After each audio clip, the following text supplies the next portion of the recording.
Action. सोचिए, एक अच्छी एक्शन कहानी हमें अपनी सीट से हिलने तक नहीं देती, है ना? पर ऐसा होता कैसे है? आज हम ऑपरेशन ब्लैक शैडो की कहानी को परत दर परत खोल कर देखेंगे। मतलब हम सिर्फ कहानी नहीं सुनेंगे, बल्कि उस फॉर्मूले को समझेंगे जो इसे इतना इतना जबरदस्त बनाता है। तो चलिए इस कहानी के ब्लूप्रिंट को डिकोड करना शुरू करते हैं। और कहानी की शुरुआत होती है एक धमाके के साथ। बस ये दो छोटी सी लाइनें। सोचिए, ये सिर्फ एक मैसेज नहीं है, ये तो वो चिंगारी है जो पूरी कहानी में आग लगाने वाली है। कहानी की भाषा में इसे इंसाइटिंग इंसिडेंट कहते हैं। मतलब वो पल जो हमें और हमारे हीरो को बूम सीधा एक्शन के बीच में फेंक देता है। दिमाग में तुरंत सवाल आते हैं ना, ये ब्लैक शैडो कौन है? उस लोकेशन पर आखिर हुआ क्या? और बस इन्हीं सवालों के साथ हम कहानी से जुड़ जाते हैं। और बस यहीं से कहानी का पहला पड़ाव यानी एक्ट 1 शुरू हो जाता है। ये आप कह सकते हैं कि वो हिस्सा है जहां स्टेज सेट किया जा रहा है, हमारे हीरो से मुलाकात होती है और मिशन की पूरी बुनियाद रखी जाती है। तो मिलते हैं हमारे हीरो गोरू भाभोर से, नेवी स्पेशल कमांडो।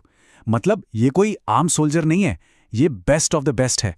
और टाइम देखिए, रात के 2 बज रहे हैं। पूरा शहर सो रहा है और वो जाग रहा है, पूरी तरह से अलर्ट। ये छोटी छोटी बातें सिर्फ जानकारी नहीं है, ये असल में एक तस्वीर बनाती हैं, एक लोन वॉरियर की। वो जो अंधेरे में काम करता है ताकि बाकी सब सुबह की रोशनी देख सकें।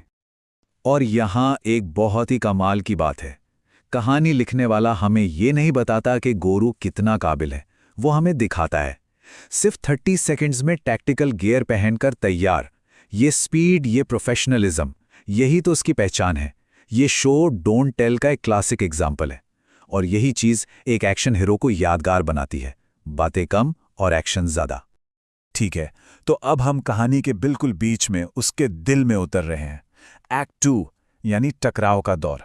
यहीं पर असली एक्शन शुरू होने वाला है। वो पल जब हीरो और विलन पहली बार आमने सामने आते हैं। और यहां साफ हो जाता है कि दांव पर लगा क्या है।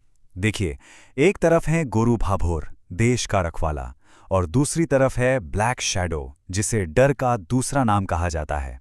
तो ये लड़ाई सिर्फ 2 लोगों के बीच की नहीं रह जाती, ये लड़ाई है ऑर्डर और केओस के बीच, अच्छाई और बुराई के बीच।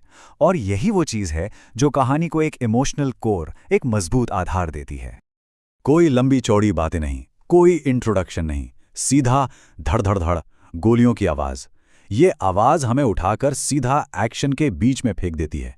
टेंशन का मीटर अचानक 0 से 100 पर चला जाता है। ये कहानी कहने का एक बहुत ही पावरफुल तरीका है ना? माहौल बनाने के लिए